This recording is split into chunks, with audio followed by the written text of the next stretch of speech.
സുവിശേഷം 9-ാം അധ്യായം 1 മുതലുള്ള വാക്യങ്ങൾ. അവൻ പടകിൽ കയറി ഇക്കരയ്ക്ക് കടന്നു സ്വന്തം പട്ടണത്തിലെത്തി. അവിടെ ചിലർ കിടക്കമേൽ കിടക്കുന്ന ഒരു പക്ഷവാതക്കാരനെ അവന്റെ അടുക്കൽ കൊണ്ടുവന്നു. യേശു അവരുടെ വിശ്വാസം കണ്ട് പക്ഷവാതക്കാരനോട്, മകനെ, ധൈര്യമായിരിക്ക, നിന്റെ പാപങ്ങൾ മോചിച്ചു തന്നിരിക്കുന്നുവെന്ന് പറഞ്ഞു. എന്നാൽ ശാസ്ത്രിമാരിൽ ചിലർ, ഇവൻ ദൈവദൂഷണം പറയുന്നുവെന്ന് ഉള്ളം കൊണ്ട് പറഞ്ഞു. യേശു അവരുടെ നിരൂപണം ഗ്രഹിച്ചു. നിങ്ങൾ ഹൃദയത്തിൽ ദോഷം നിരൂപിക്കുന്നതെന്ത്? നിന്റെ പാപങ്ങൾ മോചിച്ചു തന്നിരിക്കുന്നുവെന്ന് പറയുന്നതോ എഴുന്നേറ്റ് നടക്ക എന്ന് പറയുന്നതോ ഏതാകുന്നു എളുപ്പമെന്ന് ചോദിച്ചു. എങ്കിലും ഭൂമിയിൽ പാപങ്ങളെ മോചിപ്പാൻ മനുഷ്യപുത്രന് അധികാരമുണ്ട് എന്ന് നിങ്ങൾ അറിയേണ്ടതിന് അവൻ പക്ഷവാതക്കാരനോട്, എഴുന്നേറ്റ് കിടക്ക എടുത്ത് വീട്ടിൽ പോക എന്ന് പറഞ്ഞു.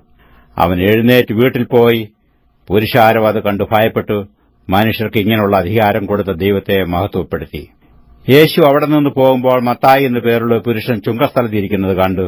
എന്നെ അനുഗമിക്ക എന്ന് അവനോട് പറഞ്ഞു. അവൻ എഴുന്നേറ്റു അവനെ അനുഗമിച്ചു. അവൻ വീട്ടിൽ ഭക്ഷണത്തിന് ഇരിക്കുമ്പോൾ വളരെ ചുങ്കക്കാരും പാപികളും വന്ന് യേശുവിനോടും അവന്റെ ശിഷ്യന്മാരോടും കൂടെ പന്തിയിലിരുന്നു. പരീശന്മാർ അത് കണ്ടു അവന്റെ ശിഷ്യന്മാരോട്, നിങ്ങളുടെ ഗുരു ചുങ്കക്കാരോടും പാപികളോടും കൂടെ ഭക്ഷിക്കുന്നത് എന്ത് എന്ന് ചോദിച്ചു.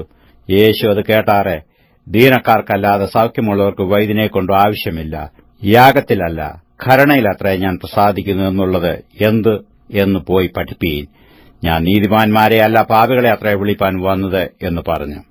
യോഹന്നാന്റെ ശിഷ്യന്മാർ അവന്റെ അടുക്കൽ വന്നു, ഞങ്ങളും പരീശന്മാരും വളരെ ഉപവസിക്കുന്നു, നിന്റെ ശിഷ്യന്മാർ ഉപവസിക്കാത്തത് എന്ത് എന്ന് ചോദിച്ചു. യേശു അവരോട് പറഞ്ഞത്, മണവാളൻ കൂടെയുള്ളപ്പോൾ തോഴ്മക്കാർക്ക് ദുഃഖിപ്പാൻ കഴിയുകയില്ല. മണവാളൻ പിരിഞ്ഞു പോകേണ്ടുന്ന നാൾ വരും, അന്ന് അവർ ഉപവസിക്കും. കോടി തുണിക്കണ്ടം ആരും പഴയ വസ്ത്രത്തിൽ ചേർത്ത് തുന്നുമാറില്ല. തുന്നിച്ചേർത്താൽ അതുകൊണ്ട് വസ്ത്രം കീറും, ചീന്തൽ ഏറ്റവും വല്ലാതെയായിത്തീരും. പുതുവീഞ്ഞ് പഴയ തുരുത്തിയിൽ പകരുമാറില്ല.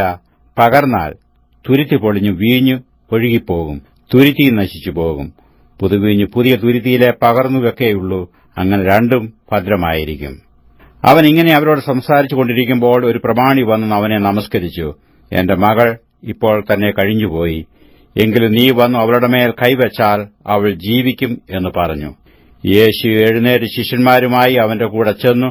അന്ന് 12 സംവത്സരമായിട്ട് രക്തസ്രവമുള്ളൊരു സ്ത്രീ അവന്റെ വസ്ത്രം മാത്രം ഒന്ന് തൊട്ടാൽ എനിക്ക് സൌഖ്യം വരുമെന്ന് ഉള്ളം കൊണ്ട് പറഞ്ഞു.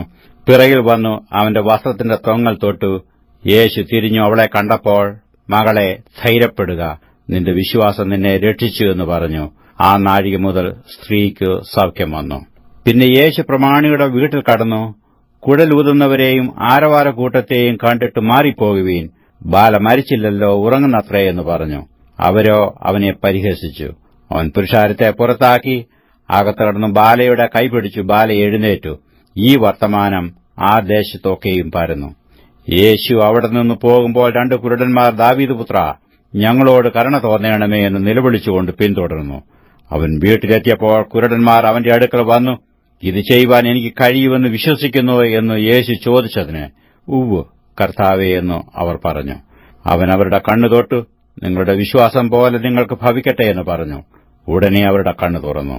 പിന്നെ യേശു, നോക്കുവീൻ, ആരും അറിയരുതേ എന്ന് അമർച്ചയായി കൽപ്പിച്ചു. അവരോ പുറപ്പെട്ടു ആ ദേശത്തിലൊക്കെയും അവന്റെ ശ്രുതിയെ പരത്തി. അവർ പോകുമ്പോൾ ചിലർ ഭൂതഗ്രസ്തനായ ഒരു ഊമനെ അവന്റെ അടുക്കൽ കൊണ്ടുവന്നു. അവൻ ഭൂതത്തെ പുറത്താക്കിയ ശേഷം ഊമൻ സംസാരിച്ചു. ഇസ്രയേലിൽ ഇങ്ങനെ ഒരു നാളും കണ്ടിട്ടില്ല എന്ന് പുരുഷാരം അതിശയിച്ചു. പരീശന്മാരോ, ഇവൻ ഭൂതങ്ങളുടെ തലവനെക്കൊണ്ട് ഭൂതങ്ങളെ പുറത്താക്കുന്നുവെന്ന് പറഞ്ഞു. യേശു പട്ടണം തോറും ഗ്രാമം തോറും സഞ്ചരിച്ചു. അവരുടെ പള്ളികളിൽ ഉപദേശിച്ചു. രാജ്യത്തിന്റെ സുവിശേഷം പ്രസംഗിക്കുകയും സകലവിധ ദീനവും വ്യാധിയും സൌഖ്യമാക്കുകയും ചെയ്തു. അവൻ പുരുഷാരത്തെ ഇടയനില്ലാത്ത ആടുകളെപ്പോലെ കുഴഞ്ഞവരും ചിന്നിയവരുമായി കണ്ടിട്ട് അവരെക്കുറിച്ച് മനസ്സലിഞ്ഞു. തന്റെ ശിഷ്യന്മാരോട്, കൊയ്ത്തു വളരെയുണ്ട്, സത്യം, വേലക്കാരോ ചുരുക്കം.